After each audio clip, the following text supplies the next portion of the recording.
Welcome back here once again, everyone. After a first season that can only be described as a complete bastardization of everything Tolkien ever worked on in its entirety, they just destroyed it.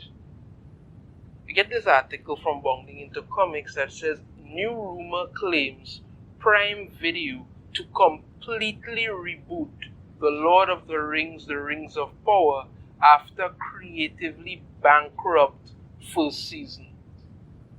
Yeah, I'm not even surprised because I know they would have had to do this.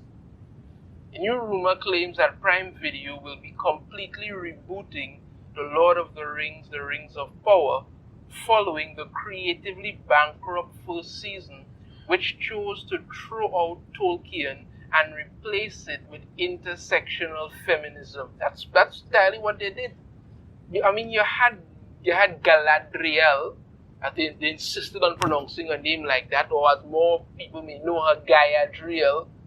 Turn her into this warrior woman, elf thing that nobody wanted. It never made sense. That's not how she was ever depicted in the books. The entire thing was a total gap. It was boring as hell. I said to you before, I watched like about 3 or 4 episodes and then I was out. I couldn't even stand it anymore. It was just that bad. That bad. People disagreed with me, and then eventually they had to come out and admit that, it was just terrible and nobody was watching it. This new rumor comes from YouTuber Gary Butcher who says, we have heard the rumors from my man Chris Gore that the showrunners might end up being Fall Guys, and we might have to wait till after award season to see if that actually happens. They're probably going to fire them because they only brought them on because they only brought on those so-called showrunners because they knew J.J. Abrams, that was it. He then adds, I also heard that they're going to go for a full-on reboot with this series and try to pretend that the last 2 months didn't happen. No one's going to buy that, but alright. Roll out the publicity, maybe roll out some more influencers and try to get people to binge the Rings of Power. Good luck. Or influencers like those whole Lord of the Rings super fans who didn't know their ass from the elbow. And then they had this whole thing where they were touring the set and this man was in the corner pissing. That should have tell you how bad it was. That should have told you how bad it was. That wasn't right there. The guy was pissing in the corner. That was like a wake-up call that this was going to suck.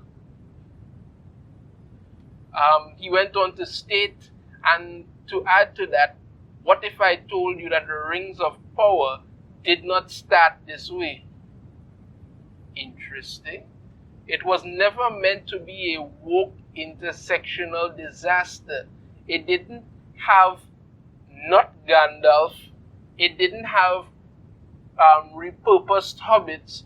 It didn't have Halbrand as Sauron, and it didn't have warrior Galadriel. So what the hell happened then? Because you pretty much here mentioned everything that was wrong with it. A few others, but the main things you just mentioned, every main thing that was wrong with it. Why would they then do that? Let's find out. What if I told this show was usurped by people like Lindsay Weber and Jennifer Selk? Well, that explains it right there.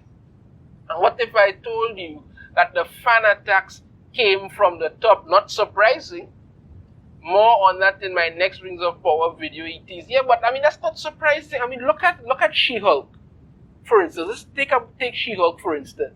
You had the writers and the cast and crew come out and admit they purposely created that show just to hate on the fans, and they would sit there every week sharing tweets and laughing about how they are just destroying the fans, and the fans are pissed and they're calling them toxic and getting away with it.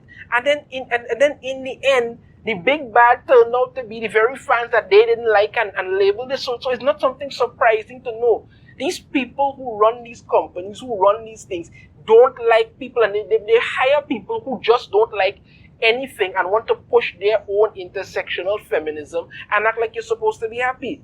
And then What do? Spend millions of dollars on all kind of focus groups and all kind of things. You don't need focus groups. YouTube is there telling you exactly what the fans want. You're hearing it, what people like, what they don't like. They're saying what is and isn't for them, but you're not listening. You're listening to these lunatics who are running the asylum and just destroying everything. Makes no sense to me.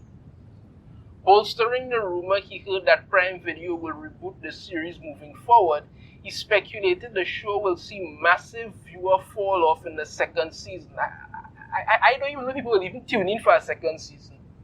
He theorized it didn't need to be this way. I think we'd all love to be rooting for a good Lord of the Rings show, but that is not what this is. This is an Amazon product, and it has very little chance of succeeding with the same people after 2 years. Now, I am not personally a Lord of the Rings super fan. I know, I will come out and admit I know very little about Lord of the Rings. I do know something, probably more than the average person, but I'm not a super fan. Gary from Neurotic and others, they are fans of it. They have more knowledge. They're fans of the movies, the books, the whole shebang, and they could tell that this was crap. I watched it and I could tell it was crap. That's why I left early, because nothing in it said to anybody, this is something you should stick around for. What you were doing was pushing crap, and they came out very early, trying to push, as usual, the racism and the feminism card, saying that, if you didn't like the show, you're racist. If you didn't like the show, you're some kind of misogynist bastard.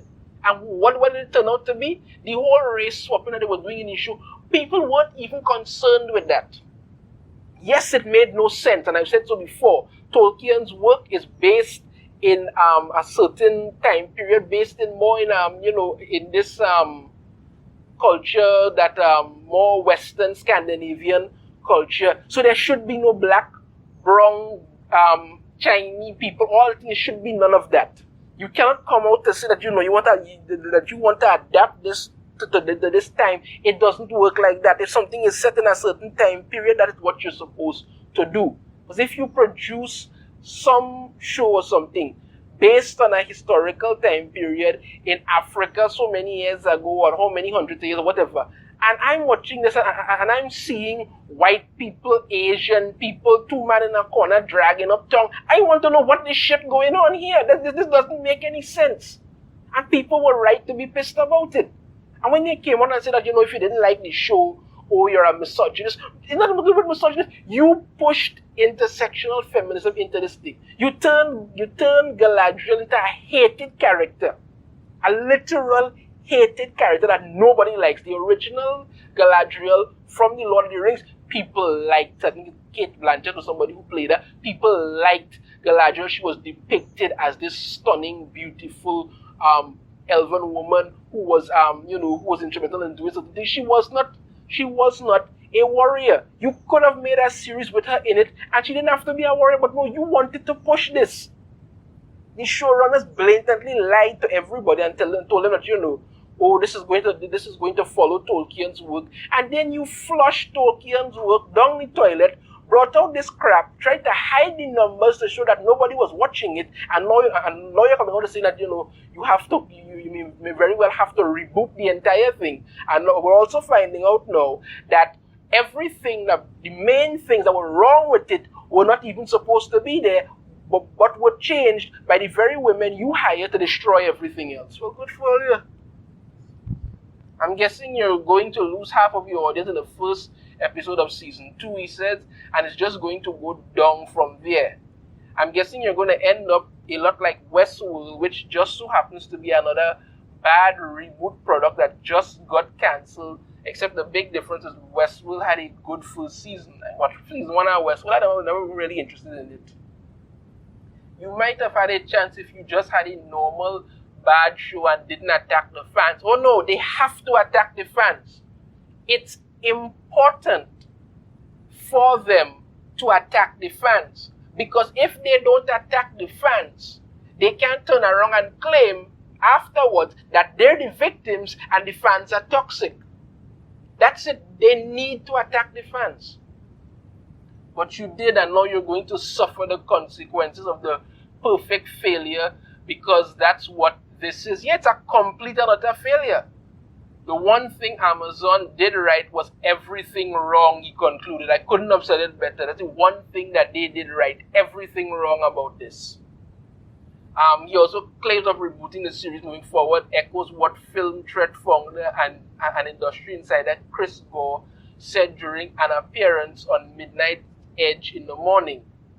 Gore stated, I heard from someone who has a connect at Amazon that if you want to know the effect that effectively they're going to be retooling and that JD Payne and Patrick McKay are more than likely they're not going to be publicly fired, but their role will be reduced, so they're going to be fired. Potentially just remaining in the writer's room, he added, but my understanding is they're looking for more experienced showrunners. As long as you keep hiring woke lunatics, you're going to keep getting crap. It's as simple as that. He then claimed they're well aware of the problems. There's sort of like publicity, what they say and what they're actually doing behind the scenes.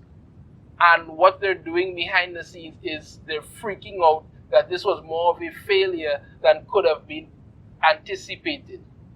Yeah, I think the quality of the show, that is the number one thing. The fact that it's like, why am I still watching this? This is sleep-inducing. Oh God, was it boring.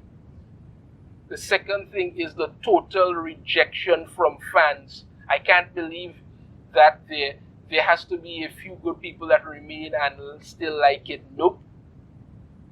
And it was the whole House of the Dragon and all of this competition, but I'm just saying.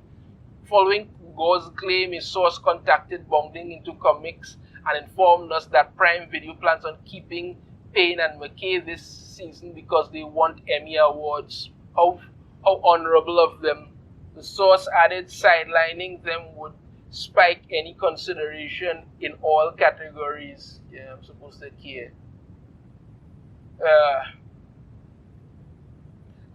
Season 1 opens with who is Galadriel, where did she come from, what did she suffer, why is she driven. We're doing the same thing with Sauron in season 2. We'll fill in all the missing pieces. Why do you think anybody gives a crap about this? McKay added Sauron can now just be Sauron like Tony Soprano or Walter White. He's evil, but complexly evil. We felt like if we did that in season 1, he'd overshadow everything else. The first season's like Batman Begins and The Dark Knight is the next movie with Sauron maneuvering out in the open. We're really excited. Season 2 has a canonical story. The way there may well be viewers who are like, this is the story we are hoping to get in season 1, in season 2, we're giving it to them. No, you're not. You're going to give people garbage. You know that. I could go through the rest of this, but it's pretty much the same thing. I mean, this is the guy who plays Sauron here, but I mean, it's pretty much just the same thing rehashed over and over. You destroyed Rings of Power to push an objective that nobody wanted. You insisted on adding a whole bunch of intersectional feminism into a show that wasn't that. You had a blueprint for it in Tolkien's work. You ignored that, made your own so-called modern crap, were thoroughly rejected by the fans, came out swinging at the fans, and now you're turning around to say, listen, we may very well reboot this show. It's still going to suck, but the fans may like it this time, and if they don't, we'll come out and attack them again. You wasted money on this, and you still refuse to learn. Is it any wonder this is considered by many, myself included, to be the worst era of any kind of entertainment anybody's ever gotten? People just don't care anymore, and you're happy to lose billions of dollars because you don't care. So why should we? Why should we, the fans, care at all? Let me know your thoughts on this in the comments. If you have a different opinion, I'd love to hear it. If you like the video, be sure to hit that thumbs up. Subscribe if you haven't already. Ring the notification bell. Be notified every time I put out a new video. And I shall see you all next time. Take care.